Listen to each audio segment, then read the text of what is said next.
बरोबर आपल्या महाराष्ट्रामध्ये जे आपण त्यांच्याकडं एक रणरागिणी किंवा कलाकार चित्रपट अश्विनी यांसारख्या गाण्यामधून किंवा वर्षा उजवाकर मॅडम यांना सुद्धा इथं आपल्याला प्रत्यक्ष पाहता येते। त्याचबरोबर माझ्या मिसेस मोनिका मॅडम, त्याचबरोबर या संस्थेच्या सचिव निकम मॅडम, त्याचबरोबर स्मिता पाटील मॅडम आणि सगळ्यात महत्वाच्या गुरुकुलच्या पाठीशी खंबीर असणाऱ्या गावच्या सरपंच अंजलीताई भोसले आणि त्यांचा पूर्ण परिवार आणि आदरणीय वानकर साहेब, त्याचबरोबर रामराव पाटील साहेब, त्याच नंबर दिगोबन बगरे सरांनी आज मला सेलिब्रिटी आणण्यासाठी खूप अशी मदत केलेली आहे। काशीद मामा, परत माझे चुलते मुकुंद काका, जयसिंग नाना, आता व्यासपीठावर जे सर्वजण आहेत भैयासाहेब, सगळ्यांचं नाव घेणं शक्य नाही। ह्या पूर्ण परिवारावर प्रेम करणारे सगळेजण लोक आलेले आहेत। फक्त सगळ्यांना कोणाचा सत्कार राहिला असेल तर समजून घ्या, कोणाचं नाव राहिलं असेल तर समजून घ्या।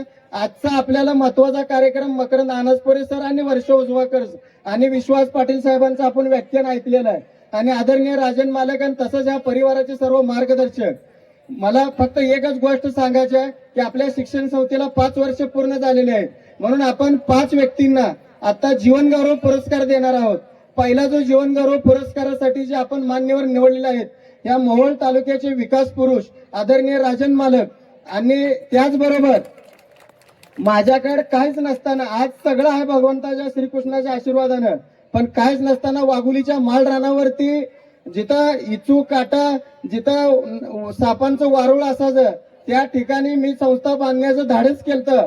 पण अशा वेळी पांडुरंगासारखा अवतार होऊन अर्जुन तात्या माझ्या आईचे सख्खे मामा त्यांच्या माध्यमातून कविता अर्बन बँकेचे चेअरमन प्रकाश भोसले सर हे विठ्ठलासारखे आले आणि त्या टायमाला मला त्यांनी 4 कोटीचं लोन मंजूर केलं। 4 रुपये द्यायची माझी परिस्थिती नव्हती, पण एक आपलं पोरगा कर्तृत्वान पोरगा आहे, काय तर करू शकतंय। मग त्यांनी मला लोन दिलं, ती लोन मी आज फेडलेलं 1 रुपया माझं मी त्यांना देणं नाही, पण त्यांच्या देण्याचं काय तर आपण पण देणं लागतंय। म्हणून कविता अर्बन बँकेच्या प्रकाश भोसले सरांना आज आपण जीवनगौरव पुरस्कार देऊन सन्मानित करतोय।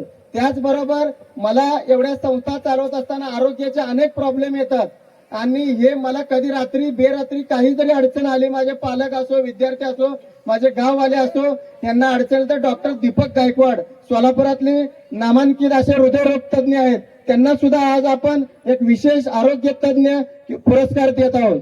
त्याचबरोबर माझ्या पाठीशी तर कामतीमध्ये आदरणीय भोसले गुरुजींबरोबर जो माणूस भक्कमपणे माझ्या कार्यामध्ये उभा आहे आणि साथ देते रात्री बेरात्री, ह्या पंचकृषीला द्राक्ष बागायताच्या माध्यमातून एक मोठं इथल्या शेतकऱ्यांना प्रेरणास्त्रोत बनलेले आदरणीय रामराव पाटील साहेब यांना सुद्धा आज आपण जीवनगौरव पुरस्कार देत आहोत।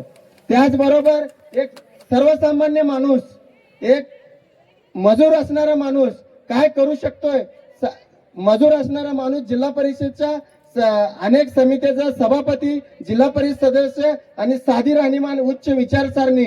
आपण इतरांकडून काहीच निगेटिव्ह घ्यायचं नाही, आपल्या आयुष्याला आपल्या कर्तृत्वाला जे चांगलं वाटतंय, एखादा वाईट जरी माणूस असेल त्याच्यामधनं सुद्धा आपल्याला काय चांगला गुण वाटतंय लोकाभिमुख कार्य करण्यासाठी, तशा माणसाचा आपण गुण घेतला पाहिजे आणि आपण तसं आचरण केलं पाहिजे। तसेच साधे सर्वसाधारण व्यक्ती जालिंदर भाऊ लांडे यांनाही आपण जीवनगौरव पुरस्कार देतोय। 5 जण झाले ना। आणि सर्वात महत्वपूर्ण, मी जास्त वेळ घेणार नाही, ह्या कार्यक्रमामध्ये कुणीही निगेटिव्हली बघू नका, मला काही त्रास देण्याचा प्रयत्न करू नका। साधा सरळ निर्मळ मनानं स्वच्छ अंतकरणानं ग्रामीण भागातल्या लोकांसाठी काम करणारा मी व्यक्ती आहे। तुमच्या सर्वांचा आशीर्वाद साथ आजही माझ्या जीवनामध्ये सोन्याचा क्षण बघायला मिळतंय। त्या हनुमंत निकम साहेब आणि त्यांच्या मिसेस आणि सगळ्यात महत्वाचं मी ज्यांना दैवत मानतोय, माझ्याकडे काही नसताना निवासी मुलं टाकली आणि माझ्यावर विश्वास दाखवला असे पालक वर्ग इथं मोठ्या संख्येने, आणि हे पालक आपल्या सर्वांच्या माहितीसाठी ही पूर्ण महाराष्ट्रभरातले पालक आहेत, तिथल्या आसपासचे वगैरे नाहीत। आणि सगळ्यात महत्वाचं विद्यार्थ्यांची सेवा करण्याचे वृत्त घेतलेलं आहे, सामान्य मनानं निर्मळ मनानं कार्य करत आहे। व्यासपीठावर आमचे सभापती असलमबाई आहेत, भरपूर जण व्यासपीठावर उपस्थित आहेत। काशीद मामा, जर कोणाचं नाव माझ्याकडून घ्यायचं राहिलं असेल तर मोठ्या मनानं माफ करा, मी छोटा आणि थोडं धाडस मोठं करतोय, त्यामुळे सगळ्यांनी साथ द्या। छोटा हा ही सत्य आहे। ज्योतिताई, प्रवास अतिशय संघर्षातनं चाललाय, मी तुमच्या मुलींना उदाहरण देतोय।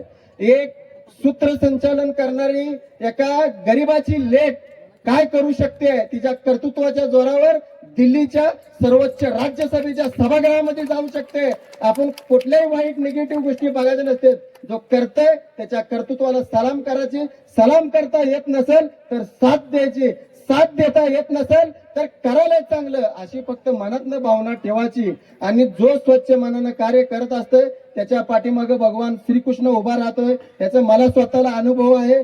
अजून काय चूक झाली असेल, कोणाचं जेवण राहिलं असेल, कोणाचं नाव सत्कार सन्मान पत्रकार बांधवांचे आशीर्वाद राहू द्या.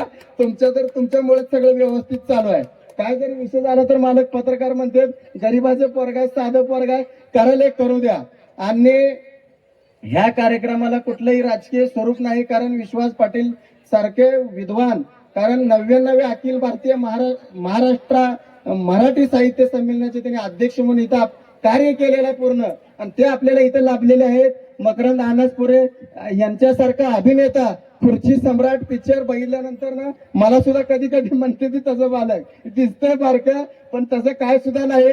मला फक्त एका छत्रामध्ये चांगलं कार्य करायचं आहे. पण एका छत्रामध्ये चांगलं कार्य करत असताना थोडं उघड लागतंय, तेवढी थोडी अपेक्षा आहे. त्यासाठी आमचे मालक खंबीर आहेत माझ्या पाठीचे. एवढी सगळ्यांच्या चरणी प्रार्थना करतो.